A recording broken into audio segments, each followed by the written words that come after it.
All right. This is the final message in the book of Genesis from all of these sermons.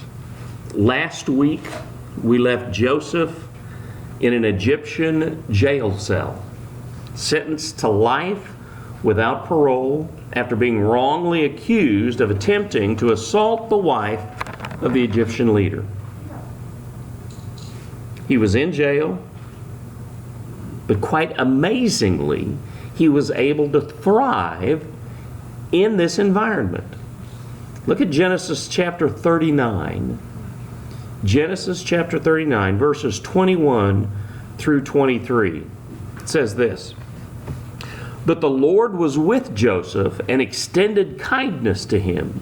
He granted him favor in the eyes of the prison warden.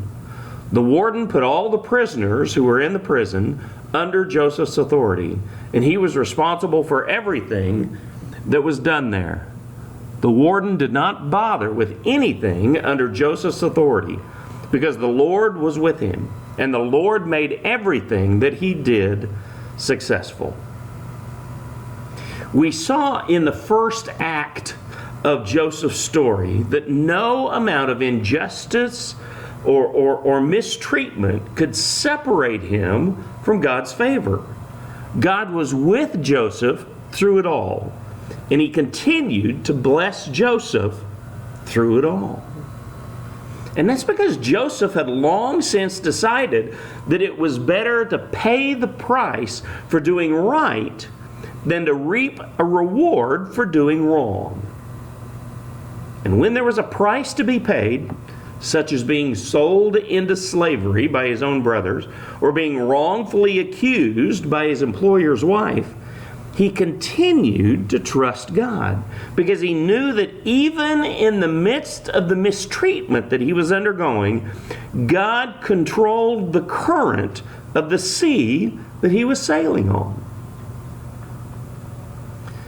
Though God wasn't to blame for the injustices that Joseph endured, God was definitely in control of the current that was directing Joseph's life. Years before, God had told Joseph in a dream that he would be a leader to his brothers, and Joseph believed that it was true. And tonight, we're going to see that actually come to pass. So here's Joseph in prison. He's become the right-hand man for the prison warden. And among his cellmates were two of Pharaoh's officials. While they were serving their time, they both began to have these strange dreams. Well, Joseph knew something about dreams. He'd experienced those. And so he was able to explain the meaning of these dreams for these two guys. He told one official that he was soon to be set free. He told the other official, unfortunately, that he was soon going to be executed. To the one being set free, Joseph said, more or less, "Remember me on the outside. Once you get out, remember me and help me to get out of here." Sure enough, the dreams came true. The one man was set free, the other was put to death. The one who was set free was Pharaoh's cupbearer. And after his release, the Bible says this. Look into Genesis 40, verse 23. It says, "Yet the chief cupbearer did not remember Joseph. He forgot him." That's gratitude, isn't it? It seems like Joseph really couldn't get a break. 2 full years passes. And then Pharaoh begins having strange dreams. He asked his magicians and his wise men to explain their meaning, but they were stumped.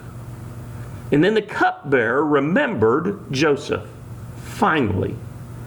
And he said to Pharaoh, in effect, "There's a guy down in the dungeon who's pretty good at explaining the meaning of dreams." Look in Genesis 41:14.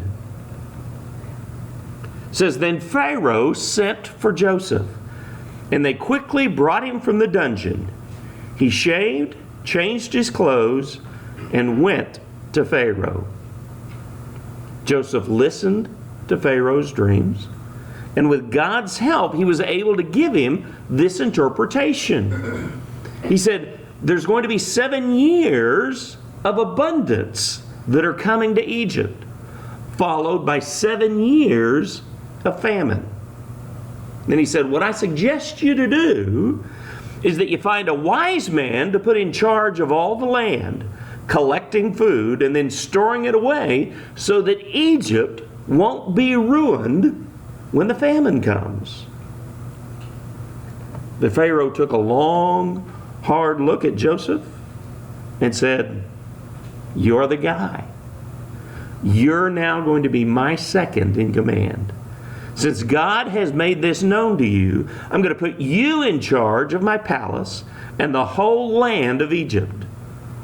Only with respect to my throne will I be greater than you. So at the age of 30, Joseph, a former slave, a former prisoner, was now the second most powerful man in the whole land of Egypt. At that point, probably the whole world. So for the next 7 years, he did his job very well, storing enough food to help all of Egypt prepare for the years of famine. And sure enough, after 7 years, the famine struck.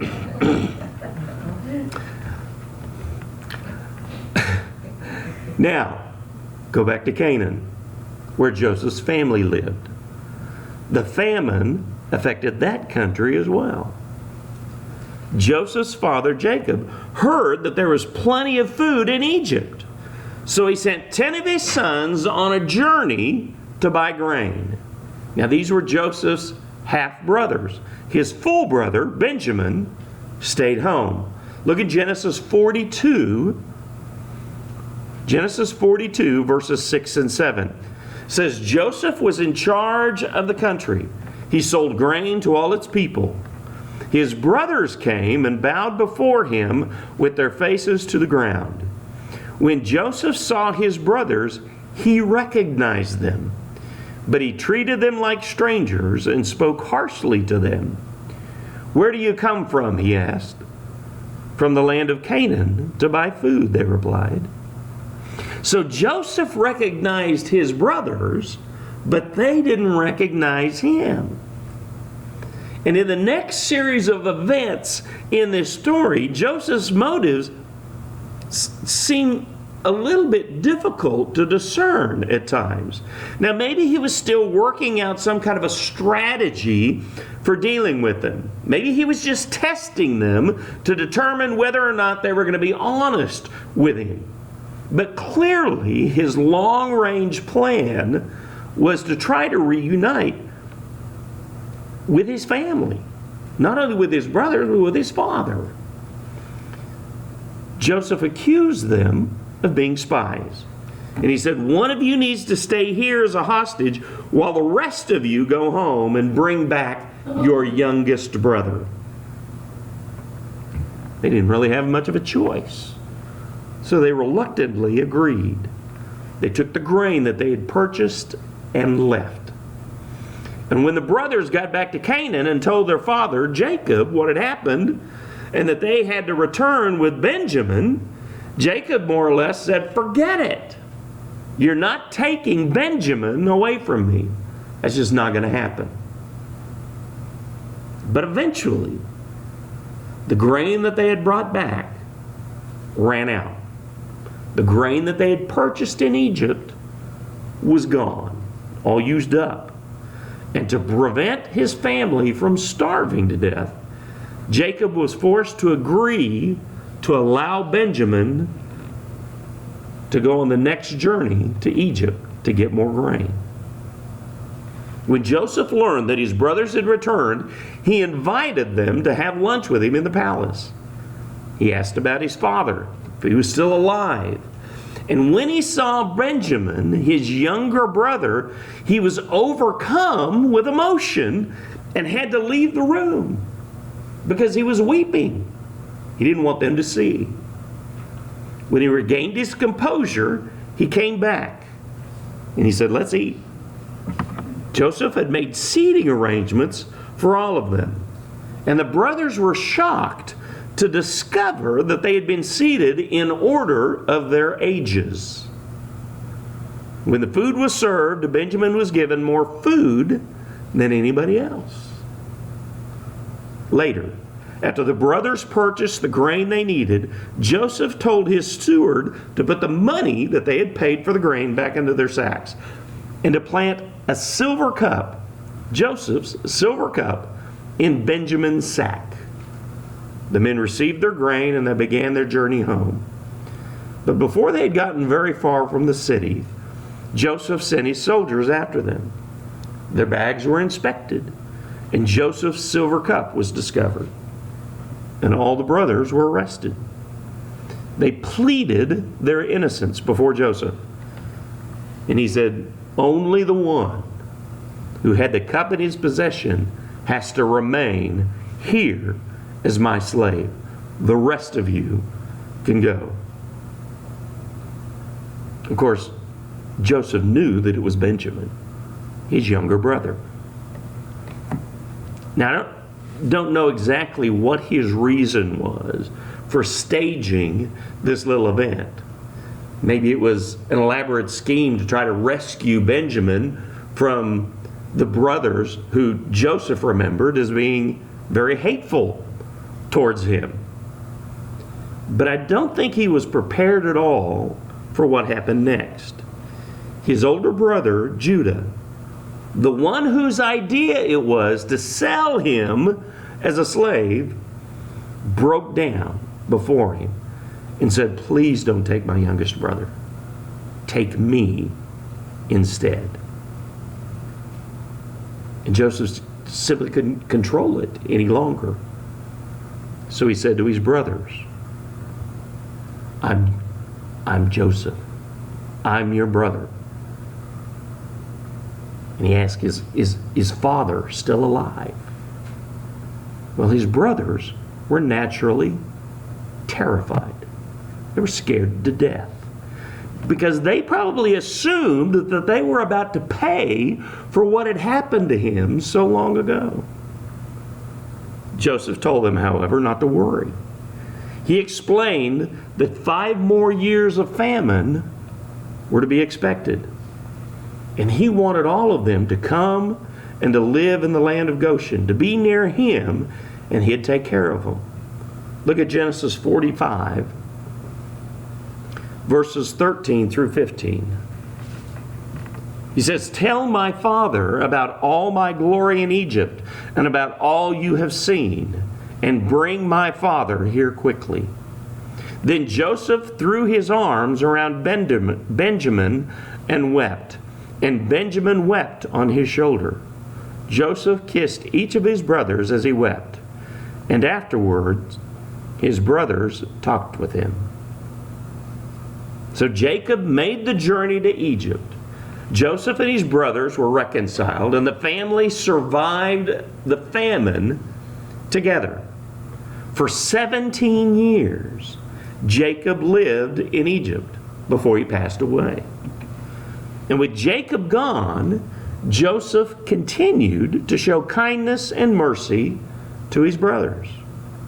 And they continued to live in Egypt. And finally, Joseph died a long time after all of the events of today's story, at the age of 110. Now, as we get to know the characters in all of Genesis narrative, there are a lot of them that we might be able to relate with. They make boneheaded, stubborn mistakes, and most of us can imagine ourselves making boneheaded, stubborn mistakes. I know I have. On the other hand, Joseph was a cut above the rest. It's not that we relate to him as much as it is that we aspire to be like him. Even when the most ugly aspects of life came down on Joseph with a vengeance, he remained faithful. And it may seem odd to say, but he even continued to thrive in amongst all the ickiness, if you will, of life that was going on. He thrived as a slave and as a prisoner. What was it about Joseph that made him such an amazing character? Well, tonight, in the time that we have remaining, I want us to consider what it was that made him such an amazing character. And I want us to take a look at three aspects of Joseph's character that kept him in a position to experience God's blessing all throughout his life, even when life wasn't all that good. So here are three qualities that we can see in Joseph's character, qualities that we need to strive to obtain as well. First of all, Joseph was willing to be a servant even when life didn't serve him well. Here was Joseph, a foreigner, a slave, purchased off the back of a wagon. Why did Potiphar elevate him to such a high position in his household? Because he recognized that Joseph was more than just merely intelligent, more than merely a talented administrator. He saw in Joseph a quality of integrity and a quality of humility, and most of all, a willingness to serve. You could say that Joseph's attitude was, I'm here to make your life better. What did the jailer see in Joseph? He saw a man of integrity, a man of humility, who was willing to serve. Joseph could have been angry. He could have been bitter and contentious, doing everything he could to make life difficult for the prison guards.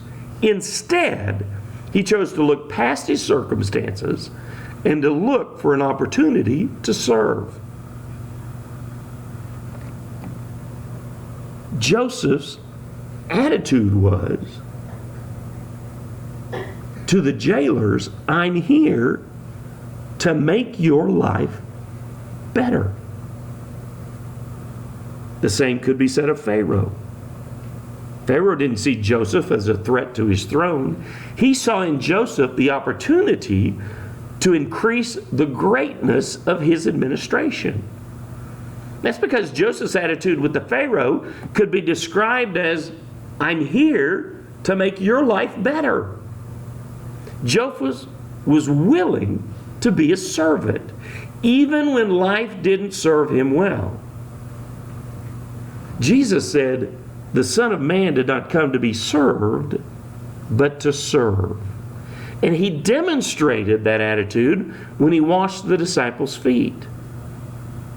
And then he said, so if I, your Lord and teacher, have washed your feet, you also ought to wash one another's feet. For I have given you an example that you should do just as I have done for you. Jesus also said, whoever wants to become great among you must be your servant. So whatever your job may be, it involves service. We've all known the difference between employees who are there for themselves and employees who are there for the customer, or there for the company, or there for the boss. In the Christian life, we're here for the kingdom. We're here to serve. And we'll never be promoted to a position that doesn't involve more of the same. We'll never be given a title that isn't based on this very idea. I am a servant, and I'm here to make your life better. That was Joseph's attitude. That needs to be what our attitude is as well. And here's another reason Joseph was always in a position to receive God's blessing. He was willing to endure hardship if God's purpose could be fulfilled. He was willing to endure hardship if God's purpose could be fulfilled. Nobody signs up to be a slave. Nobody signs up to be a prisoner. There were things that happened in Joseph's life that he clearly didn't want to happen. It wasn't pleasant, but he accepted it because God was able to ultimately use it for His glory and for the good of the people of Israel. This is why Joseph revealed himself to his brothers. Look in Genesis 45:5. Joseph said, "And now don't be worried or angry with yourselves for selling me here, because God sent me ahead of you to preserve life." And 17 years later, after Jacob died, his brothers were still worried that Joseph was going to get revenge. But look at Genesis 50, verse 20. Joseph went to them and said, "You planned evil against me. God planned it for good to bring about the present result, the survival of many people." He wanted to assure them again that they weren't being protected just because Jacob was alive. He had totally forgiven them. He knew that God's hand was in his life, and God led him there in order to save Israel. Now, my assumption is that neither slavery nor prison is in the cards for any of you all as we move into the future. But most certainly there are going to be hardships that each of us are going to endure. There are going to be times when we're going to suffer injustice, when we're treated less than fairly, when we're more than inconvenienced by something that happens. And though God isn't the one causing the hardship in our lives, He's able to use it for the good of His kingdom, for the furtherance of the gospel. And it may seem obvious why this is happening, or it may not seem obvious why it's happening. Because if I'd been Joseph, I probably would have been asking, how does my being sold into slavery and my wrongfully being sent to prison have anything to do with the promise that God made me and that God made to my great-grandfather Abraham? How is all of this supposed to make a great nation? But it's clear for us today how God was at work. I don't know that it was so clear back then. And yet Joseph remained faithful. Joseph continued to trust in God. That same kind of attitude is what we need. We need to be able to say, God, I don't understand why this is happening and what good can come out of it, but I trust in your ability to work out the details in my life. And I'm willing to endure whatever hardship it takes for your will to be done in my life and the lives of those that you've called according to your purpose. God was able to bless Joseph because he was willing to endure the hardship. And here's the third reason that Joseph was in a position to receive God's blessing. He was willing to let go of an offense and move forward in reconciliation. As the second most powerful man in all of Egypt, he could have made his brothers pay for what they had done, and pay dearly. He could have made them suffer when they first came to Egypt to buy grain, and then later, after his father died. They were at his mercy. But what did he do? he extended mercy. When he finally told them who he was, he embraced them and he wept over them. And he offered them a place to live, and he made sure that there was food on their table. And later, when they were again worried about what he might do, he simply said to them, "Don't be afraid. It's okay." In Genesis 51:21, he said, "Therefore, don't be afraid. I will take care of you and your little ones." And he comforted them and spoke kindly to them. And I really like that last part of that verse. And he comforted them and spoke kindly to them. There is no such thing as cold shoulder mercy. As in, I'll let you off the hook, but I'm going to punish you emotionally for as long as I can. That's not forgiveness. That's not the way God forgives us. When he forgives us, he says, "For I will be merciful for their wrongdoing, and I will never again remember their sins." That's what he said in Hebrews 8. And when he tells us to forgive as we've been forgiven, that's what we need to do. We need to let it go. Obviously, Joseph's forgiveness meant a great deal to his brothers. But I want you to see that Joseph's forgiveness meant even more to him personally. There are a lot of people who have suffered mistreatment in the past, and they spend the remainder of their lives with open wounds of bitterness and resentment. The lasting joy that we should have isn't in their lives. Abiding peace is not in their lives. Reconciliation is not theirs because they can't let go of the hurt, and the wound never heals. Joseph wasn't willing to spend the rest of his life nursing the open wound of unforgiveness. And so he let it go. He forgave his brothers, and he provided for them. And he even spoke kindly to them. He understood the principle that Corrie ten Boom would talk about after her experience in a German concentration camp. She said, "Forgiveness is to set a prisoner free and to realize the prisoner was you."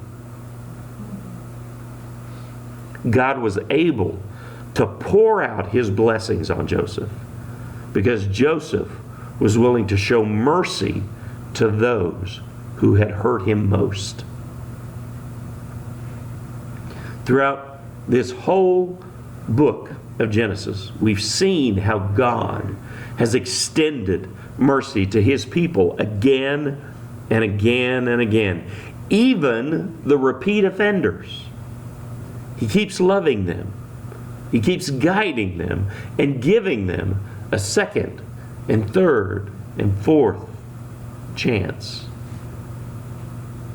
And then here in Joseph's story, we see just what will happen when a person says from the very beginning, "I will be faithful, no matter what."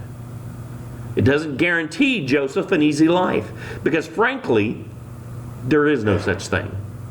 It doesn't exempt Joseph from hard times and unfair treatment, because no exemption exists for anyone. But it does guarantee that even in the midst of the most difficult times imaginable, Joseph continued to thrive. Even when thriving doesn't seem like it's an option. Through every ordeal, every challenge, every setback, Joseph remained faithful and remained focused on his life's work by effectively saying with his life, "I am a servant and I'm here to make your life better." take out your prayer sheets, if you would.